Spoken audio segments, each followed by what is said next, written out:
I'm Laverne, and I am thrilled to say I'm in the live room with Laura Marling. Welcome to the show. Hello. How are you? I know well. you're a little bit hungover, so just say it. Let's just get it out in the open, Marling. I'm a little bit hungover. What were you doing last night?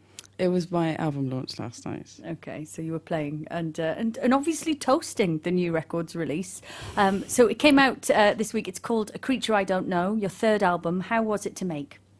It was a real pleasure. It was like very, very quick, 10 days in the studio. Really? And just 3 months to write, I read. Is that right? So were the other two like that, or how did it compare? No, not so much. The Speak took a long time in the studio and was written over like a year. So it was like a completely different experience. Okay. I read that you got an interesting writing tip before you started work on this album, which was to write, was it conversations with people you can't have conversations with?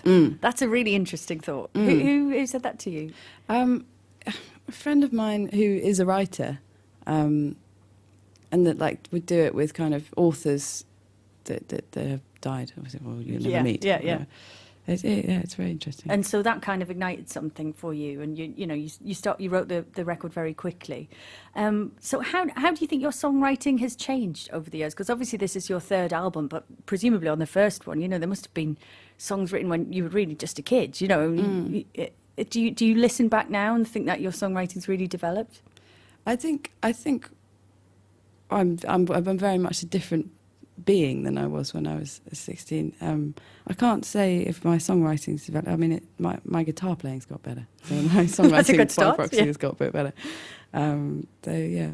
I like the idea that you're quite a kind of, literary songwriter in a way. And as you say that, the songs are, there's a kind of like a Dylan-esque quality where it's like stories, and it is people have, as you said, I think about this record, that a lot of it is kind of half conversations because you were sort of following that tip and that thought. Do you find it easier to write in imagined situations than something that is very kind of direct now? Is that a direction that you feel yourself going in? Yeah. It's kind of more figurative. Yeah, more figurative and more, it just gives you so much more scope. Yeah. To do whatever you want. And lots of people have compared you to lots of different songwriters. I was having a chat with my dad this week, who I was saying likes your new record a lot, which is a rare thing. But he thinks a bit of Randy Newman in there, because there is a hidden darkness that is not, initially audible, but then when you look, it really is there. And also, you do use the Randy Newman device of the unreliable narrator, which is his whole thing. Right. But who do you admire as a songwriter? Who inspires you? Well, I grew up with Neil Young and Joni Mitchell. They've always been the king and queen of it for me. Mm-hmm. And why is that? What is it? I think with Neil Young, it's the simplicity of it, and then the lyrics are very powerful, but the music's essentially really simplistic, and the way he records is, where he recorded was really interesting.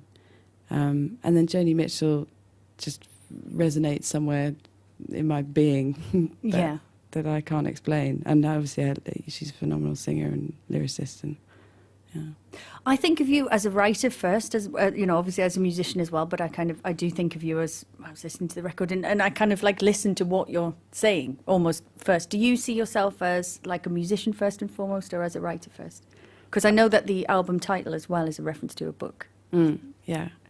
Well, I think I'm more comfortable calling myself a musician, but probably I'm a frustrated writer. So somewhere in between. Hey, I'm still in the live room and still with Laura Marling, talking about the new record. And of course, there is a tour to go with it, which sounds really exciting. You're touring some beautiful venues, cathedrals. It's a cathedral tour. Who came up with that idea originally? Can you remember? We did a church tour 2 years ago, and it's just like the next version up. Yeah. We are next level. We're going to take it to the next level. But the acoustics, basically because the acoustics are so beautiful. Yeah. But we don't know if fingers crossed it's going to work. Did you have to like recce the venues? Did someone have to go and check? Because I guess. We're going to have to, I think. Yeah. And where are you most excited about heading? Is there any particular cathedrals that are close to your heart? Because you've got some beautiful ones. And I know Gary in the studio would probably like me to name check Norwich Cathedral right now, which is Wednesday the 19th of October. Norwich, obviously, that infamous Norwich Cathedral. Are you into the history of it, though? I am, to an extent.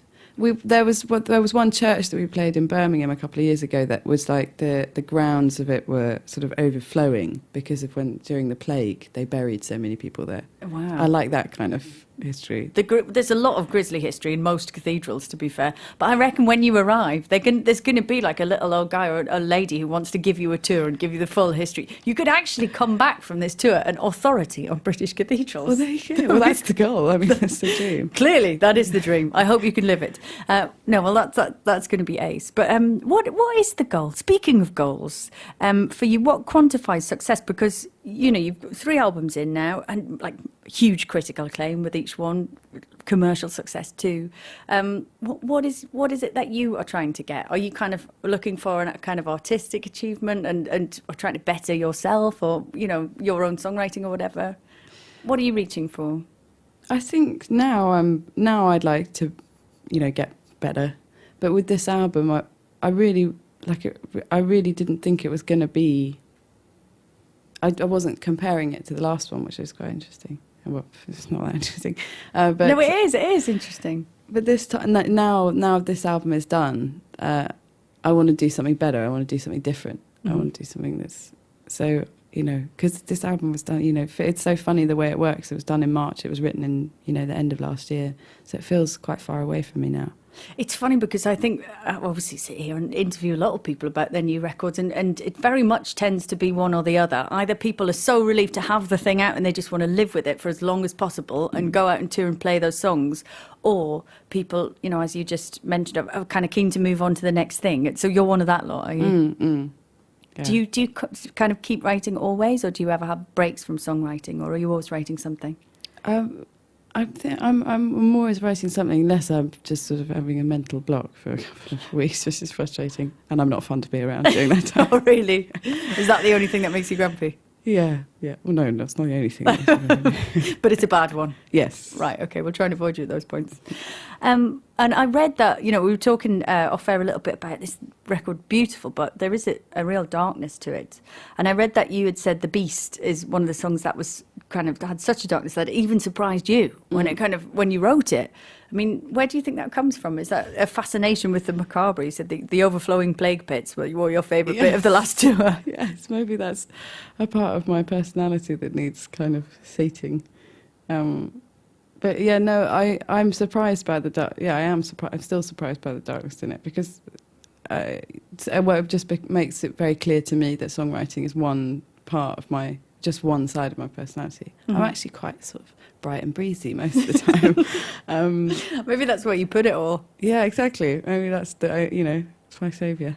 I like PJ Harvey popped in to see Radcliffe and McConey last week, and I heard Stuart asked her, do you ever just cut loose and kind of enjoy a bit of Xbox? So, you know, because I think in a funny way that is the problem, that, you know, if you're a female singer-songwriter, people ascribe that kind of intensity to you that you don't necessarily possess, at least not all the time, because who can be like that all the time? Yes. Do you know what I mean? But would people just be happier with the illusion? That's why I feel like, you know, it's a difficult line. You know, I could just sort of maybe keep quiet and people can make their guesses. Yeah, the Kate Moss approach. I think there's a wisdom in that. All right. Well, listen, we wish you the best of luck with the tour and the new record. Thank you so much for coming to see me. And you're going to play one more song for us before you go. I know, Laura. What's it going to be? It's Salinas.